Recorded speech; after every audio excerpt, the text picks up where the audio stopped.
Aduh, bingung nih. Instagram bos, YouTube udah seharian, cewek kagak punya. Nasib. Kamu bingung?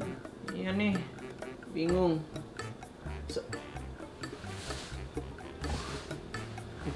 Kok cuma suaranya doang? Dari mana suaranya?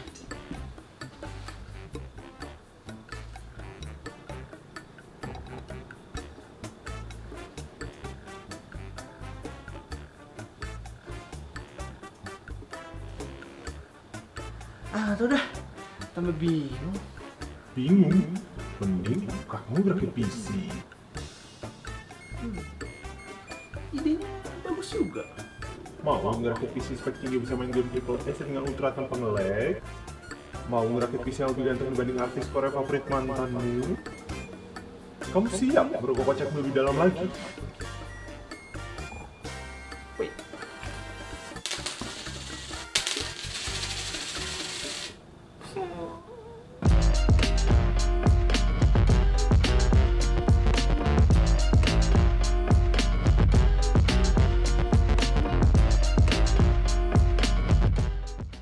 What's up classy folks? Dio di sini. Sekarang kita akan bahas tentang video yang bertema PC bekas atau PC second atau ya yang nama kerennya sekarang itu pre-love. Ya tapi mau pre-love atau apa intinya bekas. Oke, tapi di sini yang akan kita bahas adalah yang pertama dari keuntungan dan kerugiannya seperti apa. Terus yang kedua pengalaman nge-build PC gue ini seperti apa dan spek-speknya juga kayak gimana. Terus yang terakhir ini ada tips and trick gimana sih cara untuk memilih part-part PC bekas yang baik dan benar kayak gitu. Langsung aja kita masuk ke bagian pertama yaitu keuntungan dan kerugian dari nge-build PC bekas. Emang aman kalau nge-build PC ada part bekasnya? Nipu kali tuh. Partnya pasti udah diganti, udah rusak, makanya dijual. Mungkin kalian sering dengar omongan itu dari teman, dari saudara, atau bahkan dari keluarga sendiri. Tapi ya omongan itu memang nggak sepenuhnya salah sih, dan nggak sepenuhnya juga benar. Karena memang ada orang yang jual part PC bekasnya itu dengan harga murah karena misalnya rusak, atau misalnya dia udah kayaknya nih sebulan lagi nih udah nggak bisa dipakai gitu ada. Tapi yang jual part PC bekas yang masih bagus juga ada. Misalnya dia mau upgrade dari GTX 1070 misalnya dia mau upgrade ke RTX 2070 contoh. Gitu tuh ada dan dia jualnya juga mungkin dengan harga yang murah. Makanya kita jangan menutup hati terlebih dahulu. Tapi ya tetap kalau misalnya mau beli part PC bekas itu pasti ada resikonya. Tapi untuk meminimalisir resikonya, makanya tonton video ini sampai habis karena di akhir akan ada tips and trick untuk memilih dan memilah part PC yang bekas yang baik dan benar. Terus kalau dari keuntungannya sendiri atau kenapa sih kita mempertimbangkan untuk nge-build PC dengan part-part yang bekas? Yang paling pasti dan yang paling utama adalah dari harganya. Karena dengan spek yang tinggi, kita bisa mendapatkan harga yang lebih rendah ketika kita belinya itu part PC yang bekas. Nah, terus sisanya ini kita bisa alokasikan ke tempat lain. Seperti kita beli part bekas di prosesornya kita bikin bekas, terus abis itu kita bisa alokasikan dana yang tadi ini, dana sisa ini ke GPU-nya misalnya. Dari yang tadinya budget untuk 1650, teman-teman bisa tingkatin ke 1650 Super kayak gitu misalnya. Atau tetap 1650 tapi kita nggak mengalokasikan dananya di performa, kita mengalokasikan dananya di estetika. Contohnya yang tadinya cuma pakai fan AMD yang biasa, untuk CPU-nya kita bisa ganti dengan all-in-one water cooler kayak gitu. Terus untuk yang kedua, ya ini nggak tahu juga sih bisa dibilang keuntungan atau kerugian bagi orang lain. Tapi kalau misalnya kalian mau nge-build PC yang bekas, itu kalian harus ngerakit sendiri di rumah. Jadi kalau misalnya kayak gitu, kita akan dapat pengalaman-pengalaman yang baru dan itu sangat mengasihkan ya, walaupun memang ada ya masalah-masalah sedikit lah. Tapi ya itu pengalaman belajar tersendiri. Selain itu kita juga bisa belajar untuk jual part-part PC bekas kita nanti yang misalnya kita udah nggak pakai, nanti kita bisa belajar dari situ. Dan nggak cuma sampai di situ, banyak banget yang bisa kita pelajari dari beli part-part PC bekas. Terus bro, kalau ngerakit PC bekas itu rasanya kayak nembak cewek ya. Jadi kalau misalnya kita part PC-nya bekas, itu ibaratnya kita nembak cewek yang kita taksir dan kita nggak tahu jawabannya dia kayak apa. Tapi kalau misalnya teman-teman datang ke misalnya Enter Komputer di Jakarta, atau kalau di Malang ada Galaxy Solusindo gitu ya, datang ke sana kasih spek nih, set, udah pasti jadi. Kalaupun nggak jadi itu resikonya mereka, gimana caranya kita terima, harus sudah jadi. Tapi kalau misalnya kita ngerakit sendiri, ya rasanya kayak itu tadi, kita nembak cewek, kita nggak tahu dia bakal terima apa nggak. Ketika kita nyalain, rasanya yes kalau nyala. Nah terus sekarang gue mau sharing nih pengalaman nge-build PC bekas ala Classic Claudio.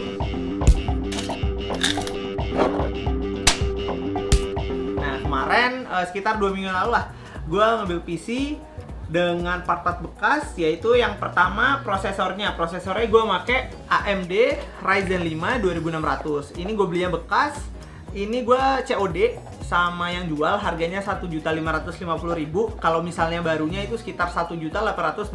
Jadi anggapannya ya kasarannya kita bisa nge-save 250.000 dari prosesornya. Nah prosesornya ini gue beli yang tray. Jadi yang tray itu nggak ada box originalnya, cuma box kardus biasa, di dalamnya ada kayak kertas-kertas gitu untuk pengaman. Nah terus prosesornya ditaruh di sebelah sini. Nah terus si orang itu udah ngasih sama fan-nya juga, jadi kalian nggak perlu beli fan tambahan. Kemudian part yang kedua yang gue beli bekas itu adalah dari motherboardnya.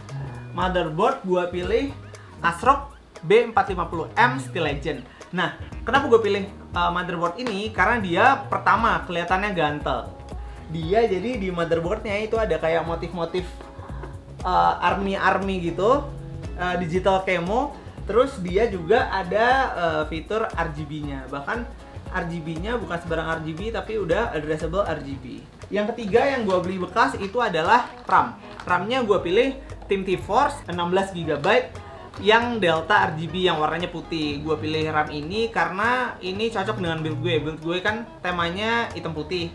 Jadi gue pengen RAM-nya warnanya putih dan ada RGB-nya. Dia juga udah 16GB, kecepatannya 3000 MHz. Part terakhir yang gue pilih bekas itu adalah PSU-nya. Seperti yang kalian bisa baca, tapi ini kardusnya doang bos. Isinya bukan itu ya, maklum lah kita beli bekas.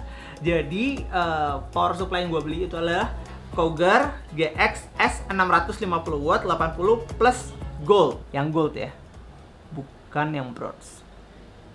Kemudian untuk motherboardnya itu gue beli harganya 1.270.000. Jadi anggapannya ya kita bisa nge-save 250.000 lah, karena harga barunya sekarang itu sekitar 1,6 juta.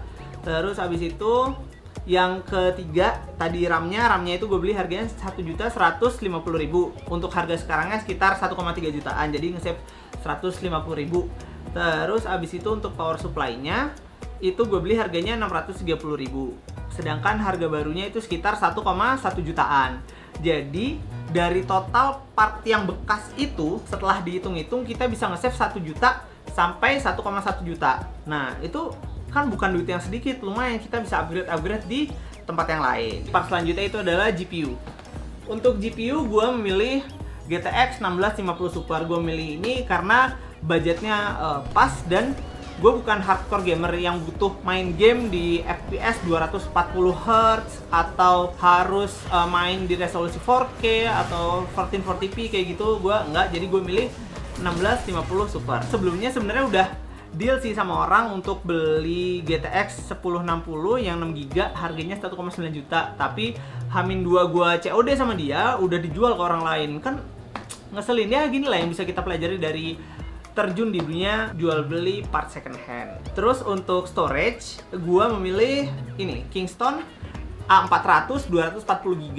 Gue pilihnya SSD, gue nggak pakai hard disk sama sekali karena untuk booting itu SSD jauh lebih cepat daripada hard disk. Dan untuk 240GB gue rasa itu ukuran yang pas untuk kita starting apa aja. Jadi untuk sebulan pertama misalnya kita pakai ini dulu, untuk bulan depannya kita bisa upgrade SSD lagi atau kita pakai hard disk kalau misalnya butuh space yang gede. Terus untuk casing, seperti mungkin teman-teman udah lihat yang video gue sebelumnya, itu gue pakai Tagwear Nexus M, atau bisa teman-teman lihat di sebelah sini. Nah, dia warnanya putih, keren, terus desainnya juga ya classy gitulah. Terus dia harganya 495.000. Kalau misalnya yang SSD-nya yang 240GB Kingston tadi itu harganya 450.000. Terus untuk yang GPU-nya 1650 Super gue beli dengan harga 2.480.000. Jadi keseluruhan total build PC gue kali ini adalah 8.025.000 rupiah. Kalau misalnya kalian pilihnya part baru semua, itu bisa bengkak sampai sekitar 9 juta.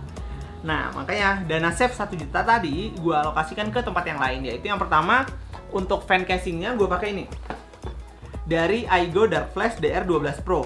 Ini gue beli yang pack isinya 5. Terus dia udah ada controller juga. Jadi kalau misalnya di PC kalian, di motherboard kalian itu nggak ada colokan untuk LED stripnya atau LED headernya, itu nggak masalah karena dia bisa pakai remote dan dicolok ke colokan Molex atau SATA gitu. Gue agak-agak lupa juga, nanti gue tulis di deskripsi di bawah ya. Ini gue beli harganya 350.000, harga aslinya itu 400-an karena waktu itu lagi diskon. Terus yang selanjutnya kan kita masih ada sisa ya 700-an ribu lah ya.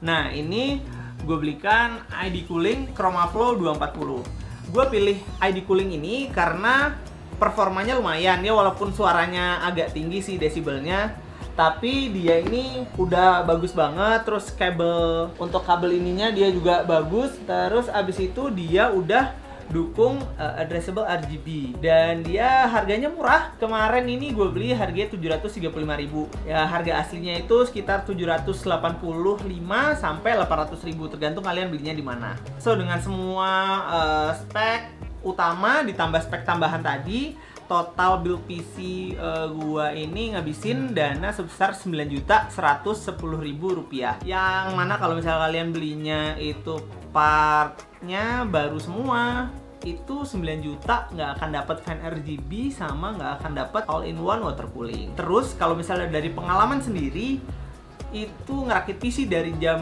2 siang sampai jam 9 malam, mungkin teman-teman bilangnya, ah ngapain lama banget, mending lu ngerakit di enter komputer atau di mana, itu paling ya 2 jam jadilah. Ya memang sih 2 jam jadi, tapi rasanya tuh beda bos. Kalau misalnya kita ngerakit sendiri tuh apa ya, setelah melalui berbagai macam kesulitan, ya kayak nembak cewek tadi lah, PDKT-nya susah, terus ada saingan sama cowok lain apa segala macem. Ketika kita nembak diterima, itu reaksinya wah kayak gini nih. Ini reaksi gue ketika udah ngerakit selesai, terus PC-nya dicoba untuk nyalain yang pertama kali. Yuk, check it out. Oh, nyala, nyala, nyala,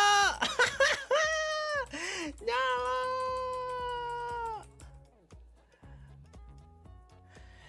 Yeay! Nah, itu tadi rasanya gimana ketika kita ngerakit PC sendiri, terus begitu PC-nya nyala, rasanya tuh ya kayak gitu tadi lah. Nah, terus sekarang kita akan masuk ke bagian tips dan trik untuk memilih part PC bekas yang baik dan benar. Untuk yang pertama kali, ini kita harus tahu belinya dari mana. Kalau bisa, dari teman, saudara, atau orang-orang yang kita kenal dan kita tahu dia makainya kayak gimana.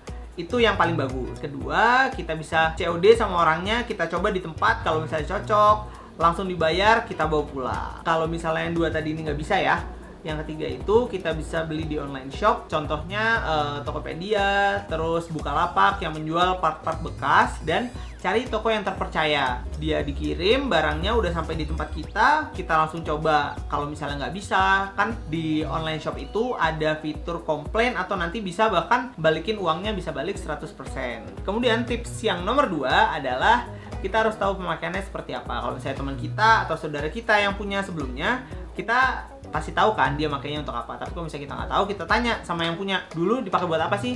Contohnya kalau misalnya GPU ya, dia misalnya GPU X mining, nah itu lampu kuning. Ya hati-hati, karena kalau pemakaiannya untuk mining itu biasanya pemakaian lebih dari pemakaian user yang biasa. Karena itu ya hati-hati aja lah. Semoga kalau misalnya pun teman-teman memutuskan untuk beli, semoga dapat kartu yang bagus. Amin. Untuk tips yang nomor 3 ini spesifik ke per part. Jadi yang pertama untuk prosesor. Nah, untuk prosesor ini ketika teman-teman memutuskan untuk beli bekas, teman-teman lihat di baliknya. Di baliknya itu kan ada pin-pinnya gitu.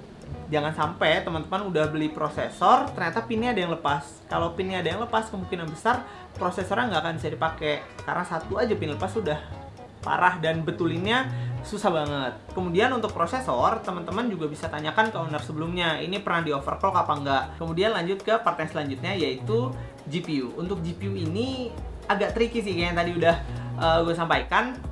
Hati-hati terhadap GPU yang X mining. Nah, selain itu, teman-teman lihat juga ketika teman-teman coba, dia suhunya kayak gimana, lebih tinggi dari yang seharusnya atau enggak. Terus abis itu dilihat juga di bagian PCB-nya. PCB itu yang kayak papan, ada tempelan-tempelan banyak besi-besi. Nah, itu PCB. Ada perubahan warna atau enggak? Jadi misalnya PCB-nya hitam, ada nggak bagian-bagian yang misalnya warnanya jadi berubah warna gosong atau jadi warna apalah. Terus kita lanjut ke motherboard. Sebenarnya kalau untuk motherboard ini agak tricky sih, karena ngeceknya harus semuanya dipasang.